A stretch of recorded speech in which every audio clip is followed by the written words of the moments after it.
പീഡനാരോപണത്തിൽ Paschim Bangal governor CV ആനന്ദബോസിന് പിന്തുണയുമായി CPIM. ആരോപണം അടിസ്ഥാനരഹിതമെന്നാണ് CPIM Kolkata ജില്ലാ സെക്രട്ടറിയുടെ പ്രതികരണം.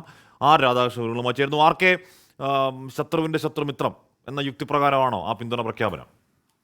ഇതിനെ രാഷ്ട്രീയമായിട്ട് വിലയിരുത്തുന്നു എന്നാണ് അദ്ദേഹം പറയുന്നത്. കാരണം ഈ പരാതി ഉയർന്നു വന്നിരിക്കുന്ന സാഹചര്യം പരിശോധിച്ചു കഴിഞ്ഞാൽ നിലവിലുള്ള വിവാദങ്ങളെയെല്ലാം മാറ്റി വയ്ക്കാനായിട്ടുള്ള ശ്രമത്തിൻ്റെ ഭാഗമാണ്. മാത്രമല്ല, ഈ പരാതിക്കാരിയുടെ ബന്ധു മുൻപ് തൃണമൂൽ കോൺഗ്രസിൻ്റെ സ്ഥാനാർത്ഥിയായിരുന്ന ആളാണ് എന്നും ഇപ്പോൾ CPIM ജില്ലാ സെക്രട്ടറി പറയുന്നുണ്ട്. അതിൻ്റെ അടിസ്ഥാനത്തിൽ ഇപ്പോൾ ഉണ്ടായിരിക്കുന്ന ഈ വിവാദങ്ങൾക്ക് അടിസ്ഥാനമില്ല എന്നാണ് അദ്ദേഹം പറയുന്നത്. രാഷ്ട്രീയമായിട്ടുള്ള കാര്യങ്ങൾ ചർച്ച ചെയ്യേണ്ട ഇടത്ത് ആ കടമ മാറ്റുക എന്നുള്ളതാണ് തൃണമൂൽ കോൺഗ്രസ് ഈ ആരോപണം വഴി ലക്ഷ്യമിടുന്നത് എന്ന് പറയുന്നു. അങ്ങനെ ഗവർണർക്ക് പിന്തുണ നൽകുകയാണ് CPIM. ഈ ആരോപണം അത് ഇപ്പോഴത്തെ സാഹചര്യത്തിൽ അത് ഉചിതമല്ല, അല്ലെങ്കിൽ അത് വാസ്തവമുള്ളതല്ല എന്ന് തങ്ങൾ വിശ്വസിക്കുന്നു എന്ന് വ്യക്തമാക്കുകയും കൂടി ചെയ്യുന്നു അദ്ദേഹം.